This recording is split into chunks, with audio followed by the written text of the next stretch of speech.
What do you fear most, more than anything in the whole world? Perhaps it's this TED Talk. I know I'm fearing it as I speak. Or maybe it's as little as a spider.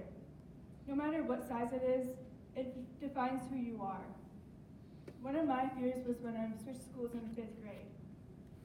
And I came from a school that only had 10 people in it in the whole grade. And then I came here, which had over 90 kids in it. It was a big change for me. I feared that people would judge me, that I wouldn't make any new friends, and that I wouldn't have a good time. But I made myself go to school, and eventually I made lots of new friends, and I enjoyed my experience here. Everyone has something that they fear. Either you face it or you hide from it. It's your choice.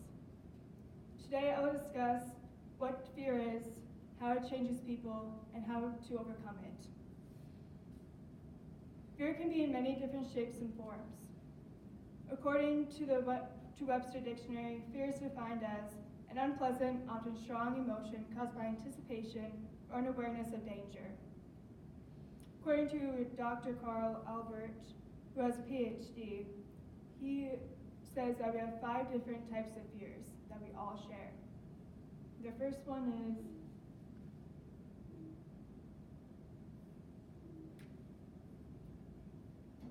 is extinction, which is caused by fearing death. For example, when you're on a tall building, you tend to look down, and then you get this panicky feeling as if you're going to fall. That's the fear of death. The second is mutilation, which is the fear of a body being invaded somehow, which also goes in with losing a body part. For instance, if you see a spider or some kind of insect that you're afraid of, you get this creepy, crawly feeling, and that's the fear of invasion. The third fear is loss of autonomy, which is the fear of restriction, claustrophobic, and another example of that is the fear of social interactions. The fourth fear is separation. This is when you get abandoned and you feel like people are just going to leave you. Something that hurts them is when people do the silent treatment with them. They feel like the person doesn't want them and they're lonely. The fifth fear is eco-death, which is the fear of being judged, shamed, and being humiliated. They feel worthless and they fear failure. We have all felt this type of fear, at least one of these. You can either grow from it or it will break you down. We fear taking control. Our mental mind breaks us down and it can destroy life-changing opportunities. Charlotte Berry, a certified internal medicine physician, explains how people let fear destroy them.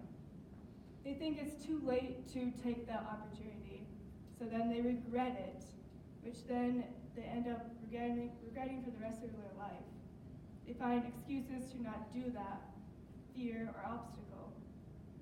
He once said, "Many of us crucify ourselves between 2 thieves, the regret from the past and the fear of the future." We can take on our fear and become stronger. We can overcome that, and then we can become more confident. Examples from some people that overcame their fears were they felt more confident, they could do more, and they were proud of themselves. They were happy and they were less stressed, and they didn't have depression. Overcoming those challenges can be very challenging. Matt Mayberry, former NFL linebacker for Chicago Bears, said, "Some ways for him to overcome fears is to take a pen and write down what your fears are. Then you can change those fears into positive ways." And then for myself, I just tell myself, get up there and do it. What's the worst that can happen? And then from other people's examples, they just put down a list of pros and cons, and then they take little goals for themselves that become bigger accomplishments. Now that you know what fear is and how it changes people and how you can overcome it, you can better understand yourself. What path will you choose? One that will destroy you or one where you'll come out stronger?